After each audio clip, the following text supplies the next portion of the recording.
So I set up a case here on the Periop tracking, and we'll just go into the chart here and go up to Periopdoc. Now with this, we just try to encourage staff to only open up Periopdoc when the patient's actually in the room. So we'll go to the intra-op record. Phase 1 and phase 2 are the post-op records that they use to let them know that they've completed and met criteria. We'll go in there. And then just checking in the patient, making sure date, time, everything. Hit OK. And this should open up Periopdoc. So this is what Periopdoc looks like. They have 4 segments that are mandatory that show the exclamation points. Everything else has been set up based on the procedure. So we can go through some of them, but just for time-wise, we'll go through 1 or 2, and then I will show you how to take away some of them and add some of them as well. So it jumps right into one of the segments, case time. So you can go here, patients in the room. We can go and state that. And start time doesn't usually start right away, so we'll leave that until the start time occurs. We'll hit next. And I just encourage, as you're teaching or if you have questions from any staff, to get them to hit next, as there might be a number 1 or 2 or 3 down here, depending on how many pages of that segment. And depending on the orientation of the screen, there may or may not be that as well. So if you hit next, it will just take you through the different areas of Periopdoc, and it actually will jump around to the flow of Periopdoc appropriately, but you can also just go ahead and click on anything as well. So here in case attendees, we have a surgeon, so we can click on here, and when I click on the surgeon, because I clicked on time in, it'll automatically populate that. It populates the appendectomy. When I populate time out, in the case time, it'll populate that here. So we just like to come in and then I'll hit modify so that it makes the time appropriate. Any changes that I do, hitting modify after I highlight the attendee and hitting modify changes that. If you hit add, it just then adds a whole other primary surgeon. What we can do though is, sorry, we're going to add another surgeon or another, we're going to add another nurse. So we'll go to circulating nurse. We can put test nurse. Of course, there's multiple options, so we'll just go in here and click one of them. And then time in and appendectomy is the same procedure, so we'll hit add. And as you see here, another case attendee. So you could add as many as you need to. You can change the time in depending on what time they come in and move through it that way. So we'll go next. So it brings us back here. And as I complete some of these segments, you'll start seeing green check marks, and that means that anything in there has been fulfilled. So we can go here and let's say start time of procedure, briefing. Yes, it's been completed. We can say who in there has been, if there's vendors or anything like that. You can state that there. We'll say briefing time then. And if there's any questions as I'm doing this, please speak up and let me know. We'll go through, as you see, that check mark has occurred now. So count verification, we'll go through this one, and then I will show you how to add or take away segments. So here we hit yes. Anything that's dithered in gray at the check mark does have to be completed. And if you were to try to finalize, it would let you know which areas have not been completed. So we'll hit yes. We'll go through, and you can fill out as a normal workflow in the OR what needs to be filled out. So yes, I do want to add entry, and that's the great thing about Periopdoc is that if you don't automatically go hit add or modify, if you change something, it'll ask you that. So you can hit yes. So general case data, what room we're in, wound class, as you see it's gray dithered, it needs to be filled out. ASA doesn't need to be filled out, but depending on the workflow, go ahead, fill that out. And then specialty also needs to be filled out. So we can go to general. Just for additional background, the ASA and a few other pieces do communicate with the anesthetic record. So if an anesthesiologist fills that out on SA anesthesia, you can accept that value or leave it blank. And when you go to finalize, it'll ask you if you want to accept the value or not. And as you see here, the Periop diagnosis is already filled in. That comes in from the appointment attributes when the clerk's actually filling out everything. There's a component there of diagnosis, and this will feed into there. So if that Periop diagnosis isn't correct, you can go ahead and change it. So going through there, that one's complete.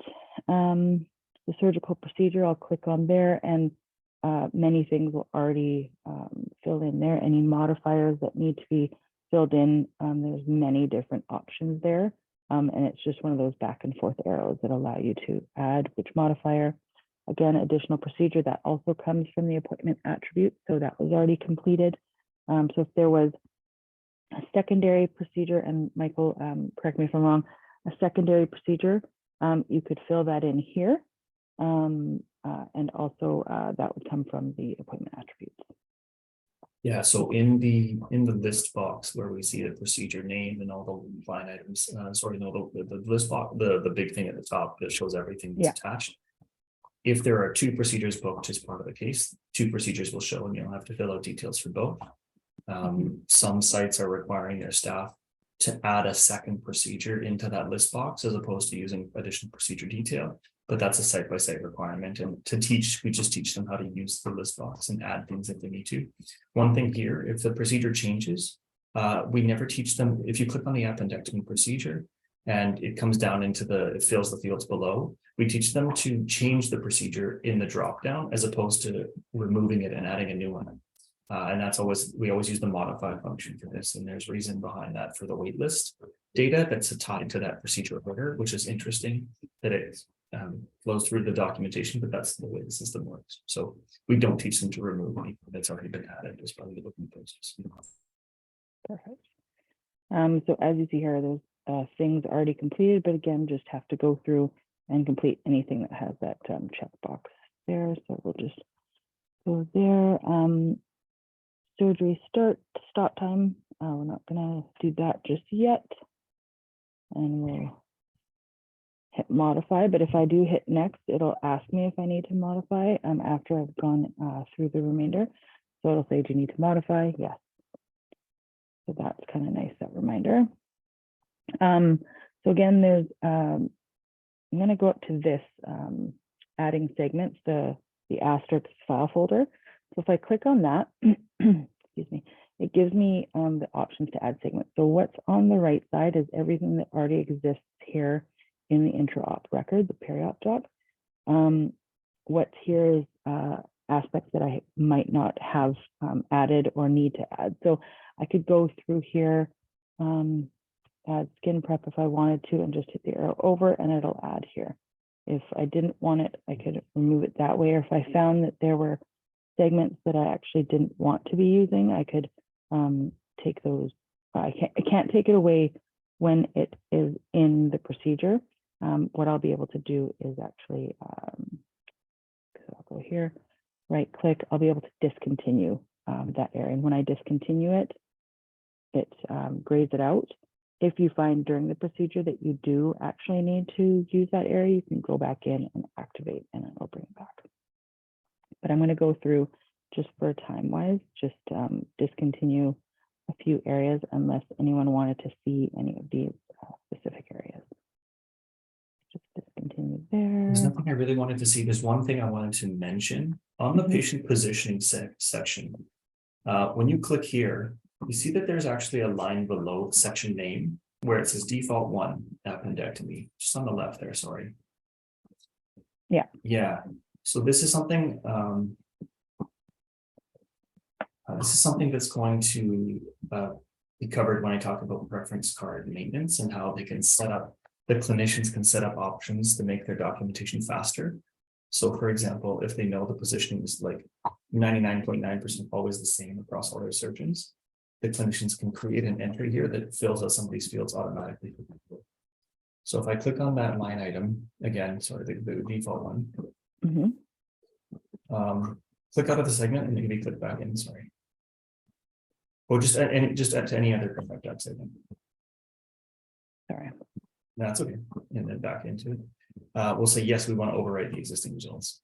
Okay, So perfect. the things that were configured by the clinician for being standard for this procedure, fill out the segment for me. And then I can click next and check the next page. And so the leg position has already been chosen, and click next. And then we just have to fill out who did the positioning. So that will never be pre-populated for the end user, and they have to put their names in there. So, so that's nice to know.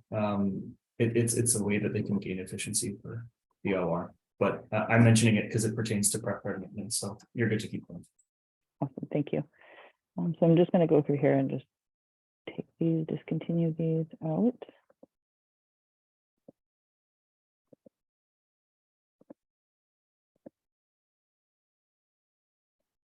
And again, some areas here, depending on the preference card, can be filled out as well with that.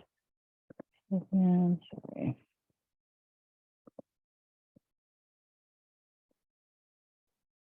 So the time in, time out, we can click on this. Yes, time out completed. Who it is.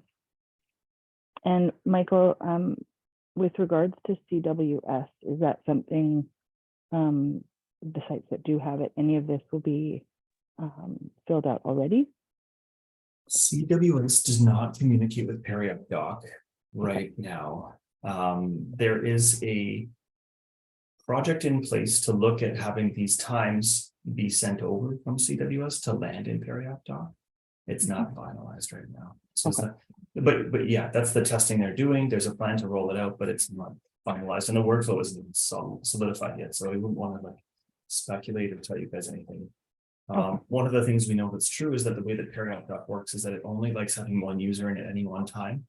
So if Sarah were to leave Periopdoc open on this account, open another instance of PowerChart and try to get into, and I can show you that record. I have it prepared. Oh, you're ready to go. Okay, I'll let you do it. But where it pertains to CWS, if a staff is in a segment and then the system sends a time to the same segment at the same time, and then you try to move to the next segment to save both, it actually doesn't like that. So we're working around that right now with the testing. Perfect. So I've just gone in here to just, finalize the stop time out of room. I'm going to hit next. Any equipment that was needed. Where did that come from? That was weird. So I'm just gonna, let's say somebody needs a break.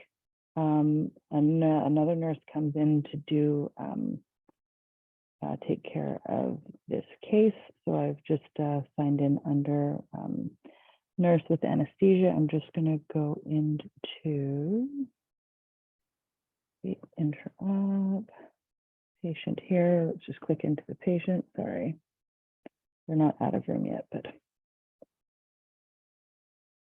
I haven't finalized Periopdoc. So when I go in to click on Periopdoc for this patient,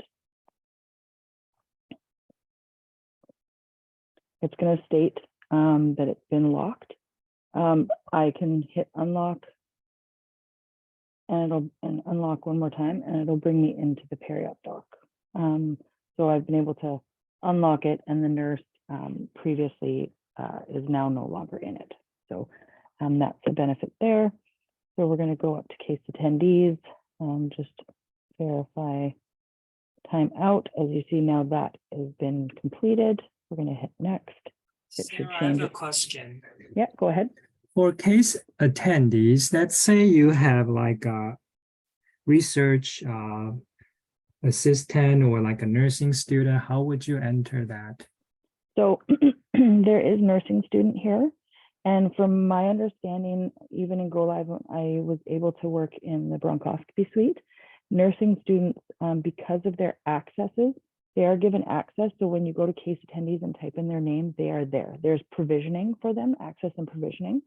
And then you can just, you can click nursing student here. So it associates that with them. So if you want to add someone that's not in the system, how would you do that? So what they have been using, and again, speak up, Michael, is the segment text and typing in the name and what their role is, and having that there. Because if they're not actually in the system, you can't really hit other and then try to look for their name. Yeah. So And the because case this has attendee to be field. complete, yeah. Yeah. Yeah. So, Sorry, so I have a question too about similarly, it came up earlier. I still have a ticket open because no one's actually worked on it, but remember that case, Michael, where there was two primary.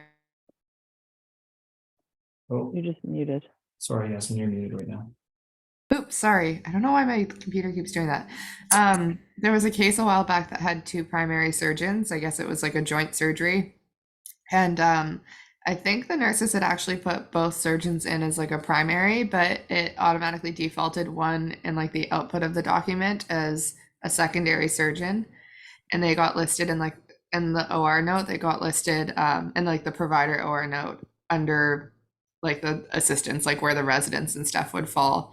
Yeah. And it just came up again, but I was just wondering, like double checking, like you could on this section put two primary surgeons, even though the output will be different in the provider note. Yeah, I think that well, I think that operative note should hold both names. I think somebody got listed twice as primary on both procedures when somebody else was doing the second.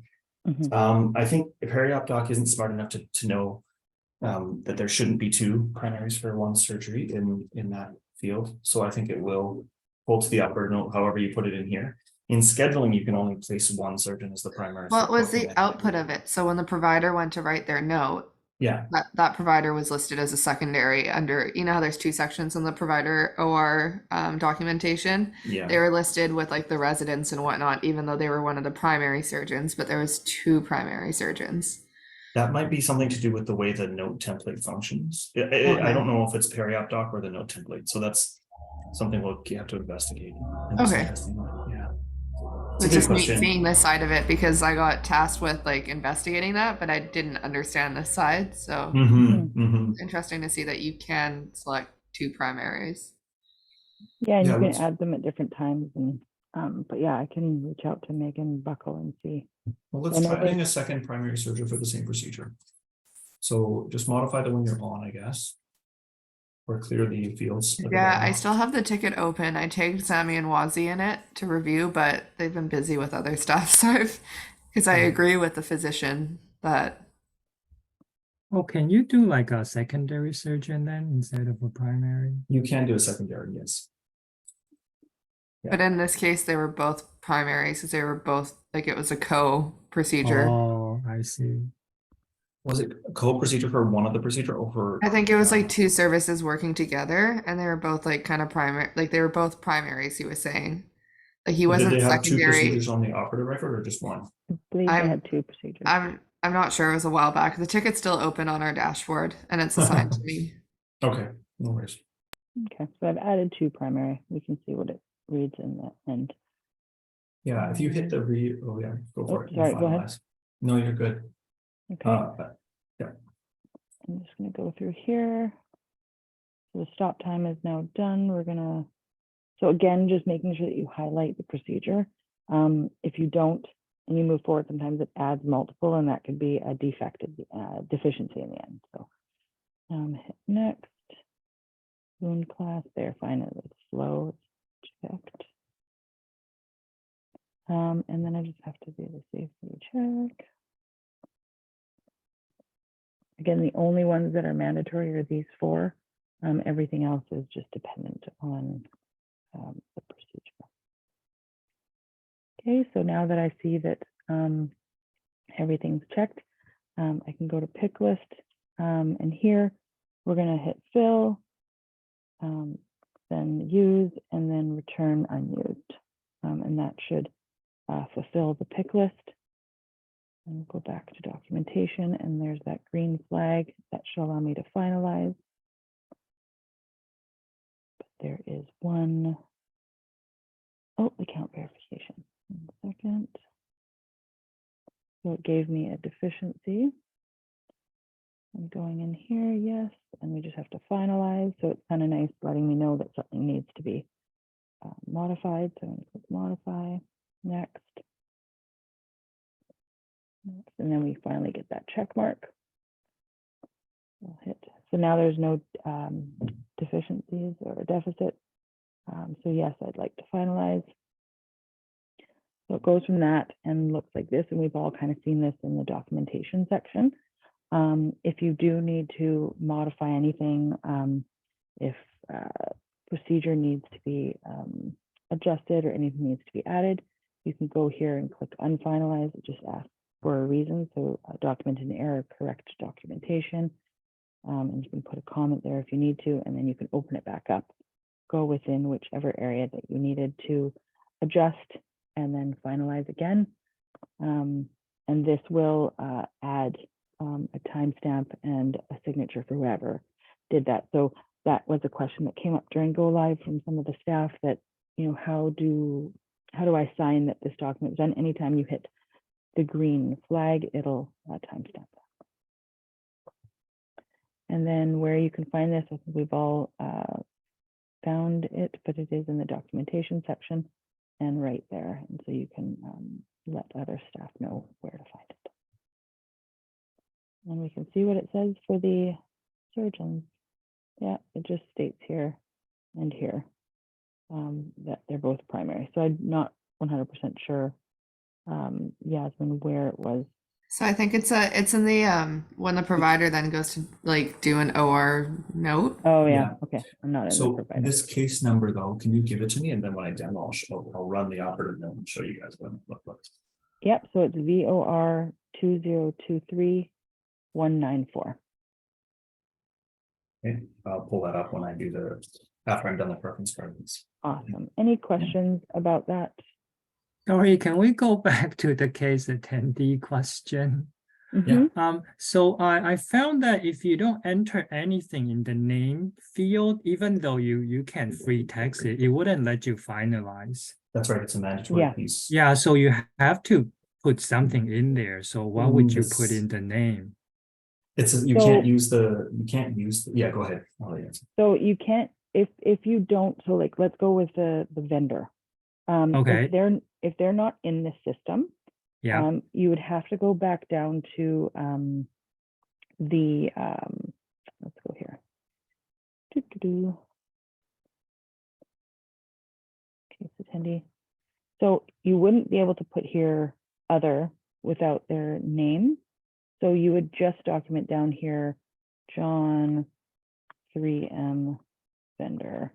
And if they have any other information, you know, that we needed to get a hold of them, we could put their phone number. You could free text anything here and then have that added. Okay, document. so it wouldn't be part of the case attendee. It would just be a free text.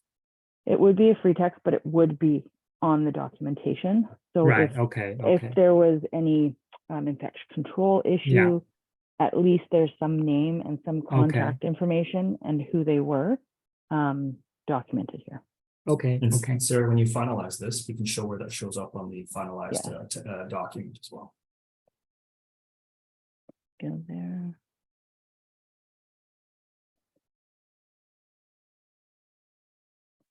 And so here it is close. So any segment that you do within a segment, it's right by that segment. So even case attendees, it's not in the case attendees, but he's right here, right below it. Yeah, got it. Okay. Makes sense, Tommy. Okay, perfect. Thank you. No worries.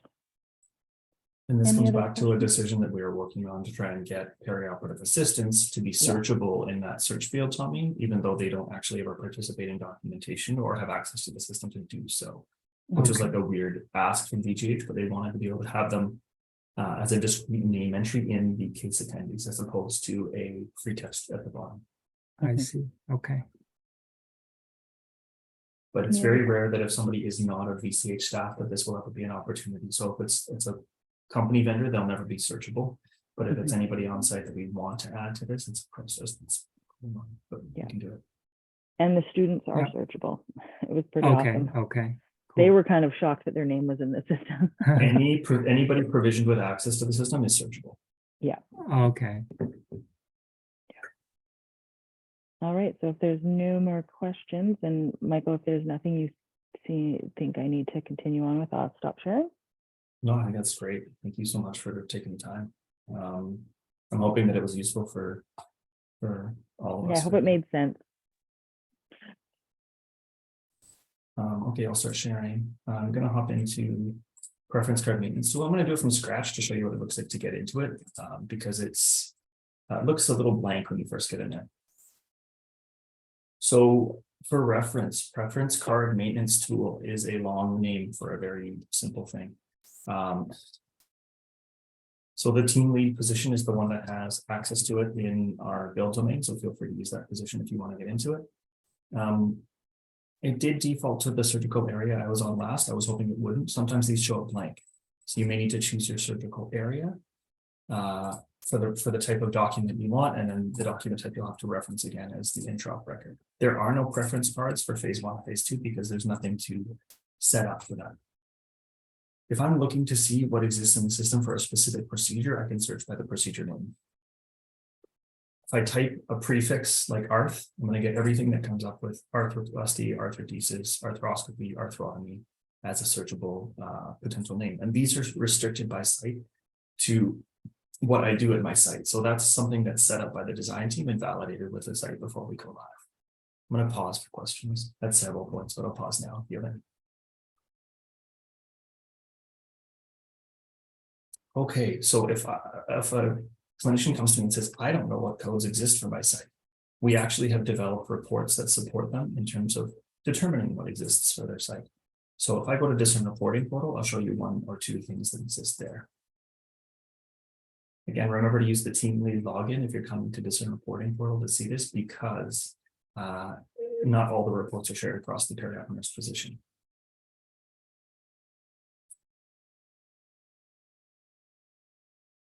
I'm just waiting for it to load.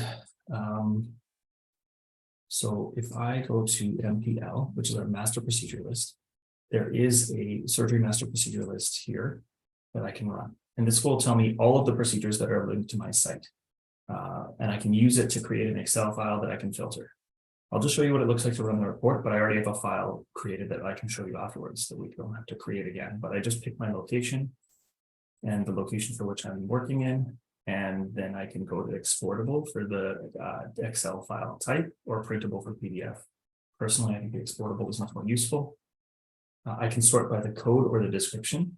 If I want to sort by the description, it's just going to alphabetize based on the name of the procedure instead of alphabetizing based on the code. And I'll show you what the code looks like. So when I execute the report, it's going to look very busy. I get these procedure code. These are this is now alphabetized based on this prefix of 3 letters and 5 numbers, and that corresponds to the name.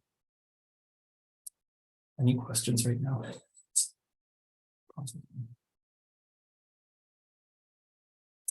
So if you click in this little white box, you can highlight all of the entries in this report and then copy and paste into Excel. And so I've done that, and I gave a file back to Megan Buckle yesterday because she wanted to be able to put it on their G drive for staff to look at. So I'm going to open that really quickly and show you what it looks like to sort by those. This is helpful for staff in the room who are updating a procedure but don't know the name of the final procedure. So now I've got it searched and sorted by description. And in here, if I want to know what exists, I can type anything. But it'll actually search all of the different line items in the name and give me a complete list of these potential procedures.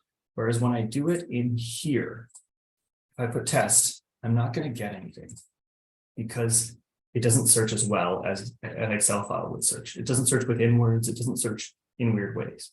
So this is an unfortunate piece of the way the system functions. It's something we can't really change. We've tried. Any questions? Okay. If I want to look by code, I can actually use this and look up this code in the maintenance tool to see. Oops. It just highlighted a bunch of things I don't want it to be in that field. I'll just and paste what I just saw in Excel and find the code. So that's how you can use the code number just to search for the procedure without typing it. When I look up the name, it'll tell me some detail about the procedure. It'll tell me whether or not I have a none card. A none card is just a preference card that's not assigned to any one provider. So if this procedure is booked to a provider that doesn't exist in this short list below, either Dr. Braidman or Dr. Slumko, it will default to this card for the nurses in the room. And that happens in the scheduling process. So when I schedule a case, I choose this order, then I add it to the case. And then by virtue of being on the case, it generates this preference card that prints to the MDRD group.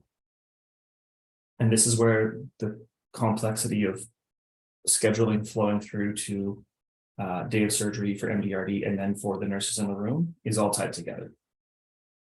Any questions there? Okay. What is contained within a preference card? There's a general tab that tells me detail about when it was made, who last updated it, some pieces here around how long it's typically scheduled for, and these are defaults in the scheduling book that can be overridden by the clerks for your booking case. Pick list. Pick list is super important because, again, it gets the staff the equipment they need to do the case. And these are managed by a small group of people in the operating room, not the standard nurse. Typically a nurse clinician or nurse lead. They contain items by class, so drapes, equipment, instruments, and stainless steel items. There are more options than this for item classes. And if I want to find something that's built out from my site, I have to search for it. Let's go to the GH set, and I'll just look up all of the sets that exist for the GH in the system.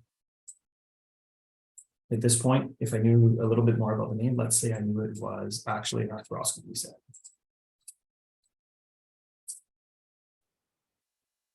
This will tell me all of the arthroscopy sets I have. If I want to add it to the case, I can choose the item here and click OK. It shows up here, and I can add it. Now, if it says it already exists on the card, then it won't add it for me. But let's try a different one. Let's try AccuTrack Move and add that. So now it's on this card. But what that means is it's only on the none card now. It's not actually on the other two cards. If I click out to a different card and have it save my changes, just like in Periopdoc, it'll probably save those changes. Now it's taken me to the same section for this other card that I was looking at. I'm going to go back to the first card. Any questions about adding a set from this? Okay. This comes into the documentation for the case. So I can actually choose based on the procedure, which segments are relevant. So we know that there are some segments that will be on every card, such as patient safety briefing, timeout, and debriefing. Every card, even though they're not mandatory segments, should have those because by policy, they have to document that data. Some other things that are really standard, counts verification have to be on pretty much every card. It's another good one. Positioning, skin prep, surgical procedures, patient care devices. Some things are just really standard for a lot of sites that kind of just need to be there. Yeah. Any questions about modifying the segments for one procedure? Okay. So if I save these segments to this procedure and it's then booked, these will appear for the nurse in the room. If I want to set a default, if I want to make it possible for nursing to accept some documentation that's kind of standard for every time we do this case, I can double click on a segment and actually set up a default now. We don't use the automatic default button because that would pull it right into the operative document without them selecting it from the dropdown and validating it. So we don't do that. But we can give it a name. We can say, or have say, we choose our agent. We move it into the actual, we can say it's typically the circulating nurse. And we can move to the next part of that segment. We can say, let's try without pooling, and we can leave this as blank if we don't want to put an entry in here. But I'd have to go back and start the default over again, but I'll leave it as yes. So if I could clear the entry and redo it, but I'm not going to bother. Hair clipper, let's say it's always this, and it's always the surgeon assist surgical fellow. You can choose or not choose to use these as tools. But if I click OK now, or I have to add, sorry. So I add my item to the list box and click OK. It has little blue asterisks here that is telling me that there's a default for this. So that's sort of how to make changes on one card and to add things from the segments and add things to the pick list. The comments, again, free text, totally free text. These can be copied from ORMS and copied over to the new procedures in Cerner as needed by the staff. So they reference the DPC number, the doctor's preference card number in ORMS that they pulled this data from, and it's going to copy over. They can still edit in Cerner beyond the copy. So here's an example of where I just did a lot of work on one card, and can I ask I a question realized- about the comments? Like what comments might be in these doctor's preference cards? Well, typically the sections of the comments don't change too much. Sometimes it's positioning, sometimes it's just general comments, sometimes it's equipment, sometimes it's unique procedures. So sometimes it'll be something like, for example, a really complicated liver transplant where there are steps for like suture types. You might get down to that level of granularity for a procedure because, again, some procedures are really easy to memorize from end to end for OR nurses and some aren't. They can put really anything they want in here, positioning, pathology tips and tricks. If they know that there's typically a fresh or frozen section that gets sent to pathology and we need to call pathology. If they do a special monitoring for a case, there might be references for who to page if you need to page someone. Like there's just any number of things that could end up in here. Thank you. Yeah, no, it's a free for all. So it's whatever they want to put there. Then there's no rules because this doesn't actually write to the patient's record. It's really just for reference for the nursing building. But yeah, so I made some edits here and I realized that I only worked on the none card, but in reality, like these two other cards need the same things done to them. And I don't want to go through the work of doing it on each card. So if I use this button here, the copy to button, I can actually copy everything from the one card across to the other two. So this program is pretty smart in that it allows you to choose what you want to copy over. So it's going to give you choices here to say what I want to copy over. If I want to do the segments, the pick list, and the comments, I can leave all three things ticked. If I just want to update the pick list and then the segments and not change the comments because the comments were ported over, I'll deselect that. So when I want to go by procedure, I have to find, I'm copying to the same procedure.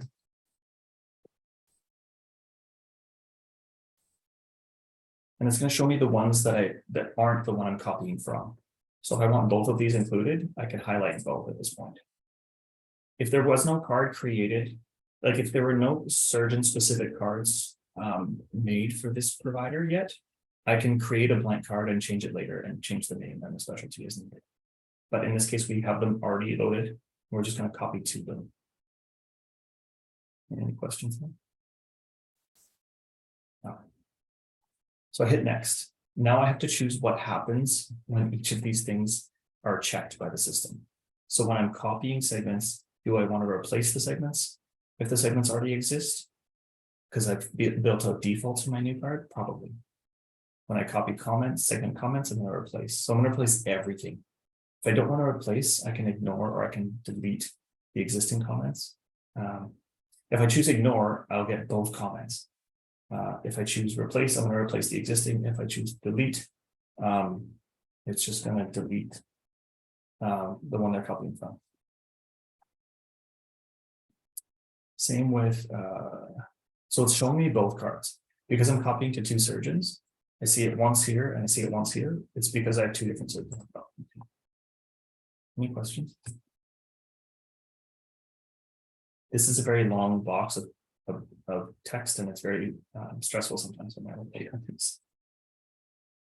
Okay, items. So we know we want to copy to both of these folks for items. It's going to show both of them in the list box. I don't need to reselect them. If they're both there, I'm copying all of that too. It's confirming now that I'm doing segments and pick list for both of these cards. If I click finish here, it's going to do the work, and it's going to give me a little green icon next to each of those cards that was copied to. I get my nice 90s race car flag finish. I don't know if you guys appreciate that as much as I do, but it's great. Let me close this. So I'll hit save. We always teach people to hit save before they exit. But to see what we changed, we can go into the next one and look at the segments and notice that it's on that side. The segments are the same there and the same here. We also notice that the pick list thing I added, the set AccuTrack Mini, appears in both of them. Alternatively, if I go to one of them and I choose comments, it's still going to show the basic comments and a different DPC number here and a different DPC number here. So I didn't copy out the comments. Any questions about that? I have a question. If you don't want to set up physician-specific card, just a procedure-specific card, you can just use the non-card, right? If I don't create surgeon-specific cards, every time I book this procedure, it will always use this card. Okay. And like endo probably doesn't have specificity down to a certain Yeah, it's just procedure-based. So it would be none. And minor procedure, same thing probably. Okay, thank you. Yeah. But in the OR, it's way more specific, unfortunately, for us. Right. They go that out. So I think that's a pretty good introduction. If I go to modified and advanced, there's a couple more tabs. I can find preference cards that were created by a certain user. I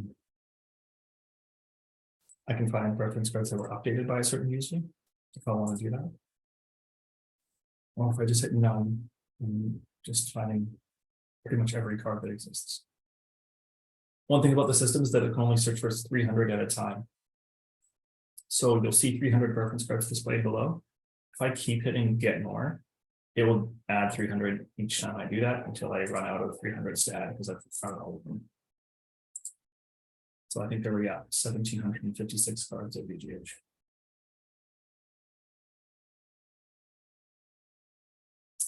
Under advanced, I can look for pick list items across cards.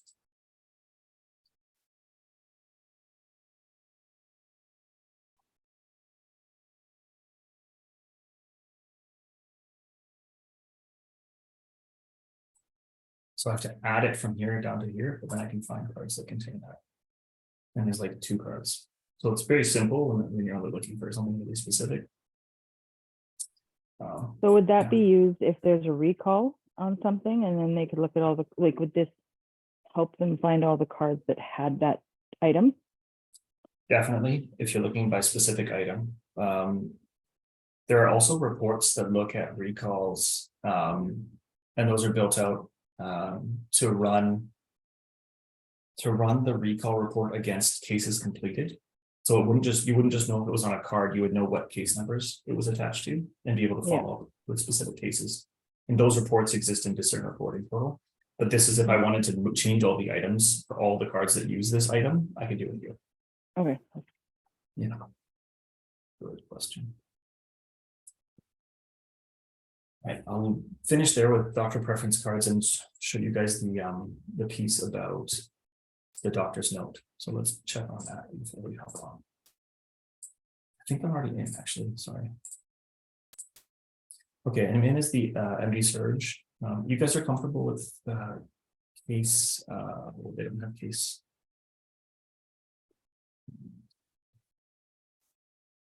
So physicians don't have case selection. It's kind of an annoyance. Do you have that MRN for the patient that we were on before? Actually, they're scheduled for today, aren't they? Pardon? The patient. Yeah, that's the only one. Yeah, that one. Nope, that's Perfect. not. No. That wasn't weird. There it is. The Emer, you got it? VGH Surge GBC. I think that was it. Yeah. Yeah. Okay. Yeah, so I'll hop into this chart. we know that there's been lots of refinalization done to the operative record. So when I come into the patient's chart, it's typically on their admission page or rounding page where they can find the operative note. But the operative note is specific to each specialty. And when I click on it, it's going to query the system for all the data. So this shows us here that our surgeon showed up as primary. Yeah, that's interesting. Yeah, so whatever came through on their note was whatever they did in the room. It's 1-for-1, I think. If I generated this note and did some work on it and then saved it on my profile before the case was finalized, each of these segments has the ability to refresh to pull that data again. So let's say it doesn't pull forward here because it's now after the case, but I started this note in a saved format and it didn't pull into it at the time of, it will regenerate as needed. And a lot of these things like hardware implants, if they're documented in Periopdoc, they will pull into this section, same with specimens. Those things are, I'm not sure about specimens because it looks like that's actually free text only. So where you don't see the icon to refresh or look to the system, you won't have an item that pulls in. Estimated blood loss cause probably from SA anesthesia. Counts as not pulling from anything. Complications is not pulling anything. And operation performed does. So this actually looks for the booked code and the additional procedure detail. That's why you see the same thing twice here. So this is the additional procedure detail, and this is the code that was booked here.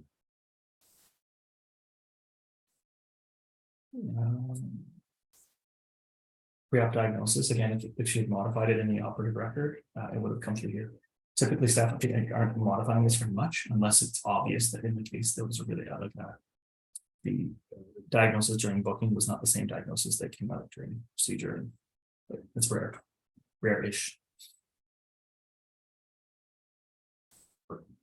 I will cancel this and discard my changes.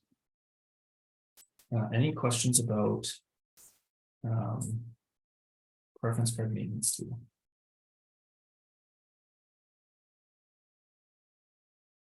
I know I moved fairly quickly, but I think hopefully it's good reference for anyone who wants to. No, it's helpful because it's starting to like align things that I think I'm hearing a lot about, and it's bringing things together. So that's good. Yeah, the last thing I could show, or I will show really quickly, is still a surgeon. Do you have anything for Periop nurse? No. Okay. Let me just rerun my build access page. Oh, my VPN is failing us. All right. Well, hang on. I was just thinking that if I try the pro access, let's see if it works. I don't want to. Oh, see, that works. Anybody know what that is? And Citrix doesn't like me for build right now. Sometimes I have to close everything and then relaunch and then you'll work. Okay, why don't we these open? I'll close this one. Close to send. There's too many apps open over Citrix.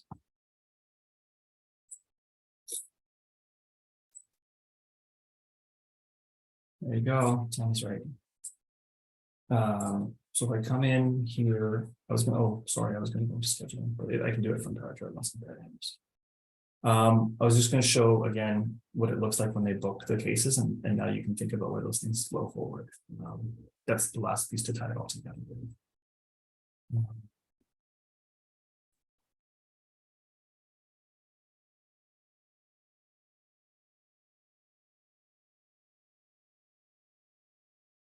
So I went in as a scheduler simply because the defaults are more easily set up on their profile here.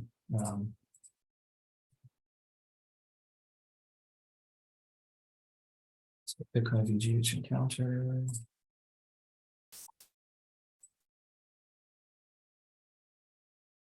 I just want to get to the order section of scheduling so you guys can see what that looks like. There's too many things.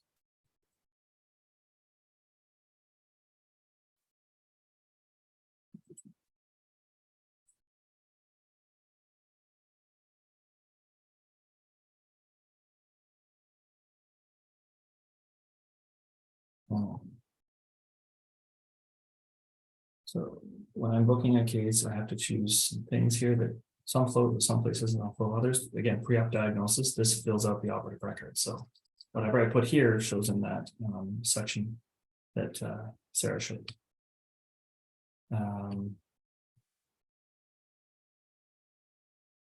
The private surgical comments and the public surgical comments both pull forward to different places. I'm trying to remember if it's private or public that pull to the operative record. I think it's private. That do. So that's important to remember. And then when I hit move here, this is where I find the procedure order. So this is a bit more open in the way that it searches. It's a bit better, but it's not great. Which is why they often will refer to a reference document at the clerk desk that has the codes and you can punch in the codes. So they'll see all the codes they want to put in the prefix for the specialty. And that will generate an entry to, they just have to put in the additional procedure detail what the code means. So they would have to put, you know, this. If they would have in their book, they would know the name of the code there, because that also pulls through. So this additional procedure details what it shows to the operative record in that same procedure segment.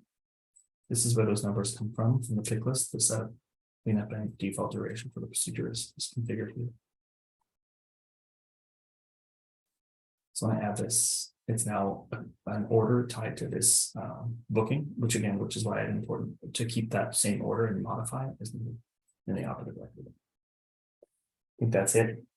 I don't want to bore you guys anymore, but we'll stop demoing and leave the floor open for anybody who has questions.